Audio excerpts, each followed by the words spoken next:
Alright, this is going to be a very quick one because I want to get something out about this machine because at the moment I'm currently kind of stopped up because I don't have a sync on green monitor to test with this. Well, I do, but it's in the garage and I really don't want to go dig it out at the moment.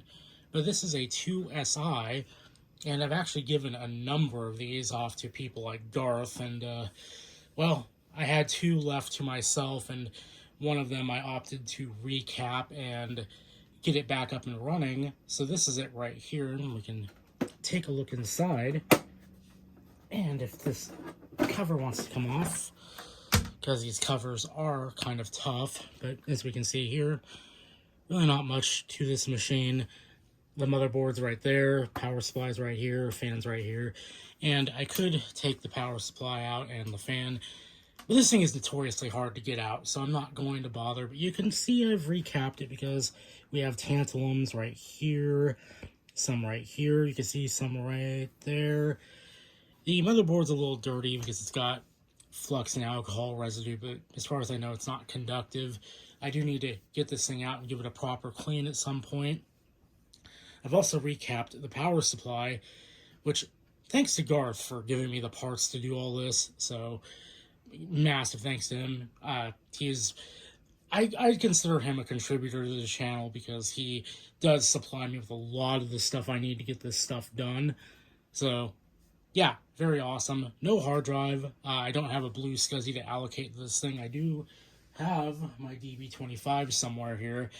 I tried plugging it in and it wasn't doing anything. I don't know if it wants a monitor connected, but I can't see anything.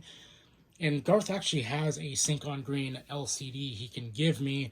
I just have to get over to his house to go get it. So, yeah, that'll be nice to have instead of having to lug out a CRT every time. I also have an upgrade to throw in here that I also recapped. This NuBus board, which has an FPU on it. As you can see, we had to recap it up there, so let's go ahead and just slide that right down in there. Assuming I get it on there just right, and it looks like it is on there.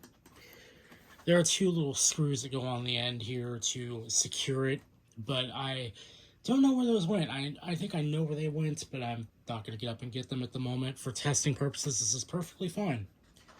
So let's grab our IIsi power. Now we're plugged in. Let's go ahead and give her a try. That's a good sign. So it is chiming, which I tried this before and it was not chiming. It was actually just giving me static. So the power supply is running. Here the fan is running and pushing out actually quite a bit of air. And the RAM seems to be okay because it started up. But I can't tell if it's doing anything because obviously I don't have any monitor. And I do have a spare floppy I can throw on here, but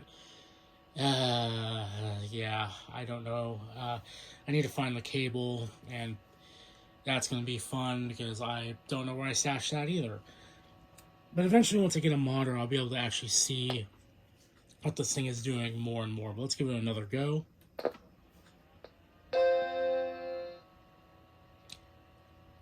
And see, that's kind of concerning a little bit because sometimes when it starts, it'll do a long chime, which it's weird.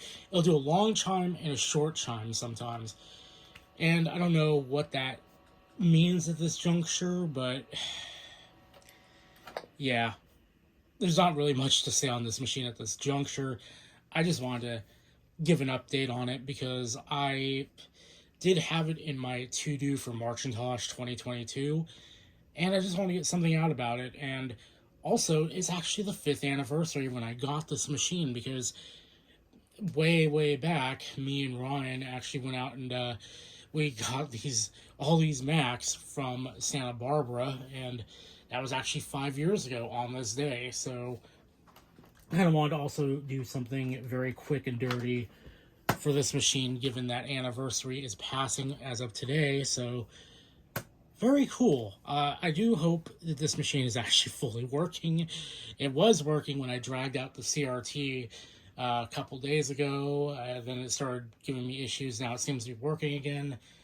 So yeah, really all that's left to say on this thing. I'm gonna get a floppy drive onto it, and that's probably gonna be next month though. Once I get all these more current projects out of the way. So till then, bye for now.